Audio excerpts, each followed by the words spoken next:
In this tutorial, I'll be showing you guys how to flip your video camera on a WhatsApp video call.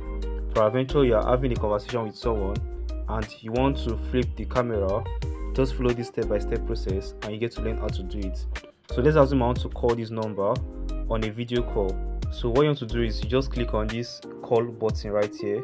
So once you click on it, you can see we have voice call and we have video call. So just go ahead and click on video call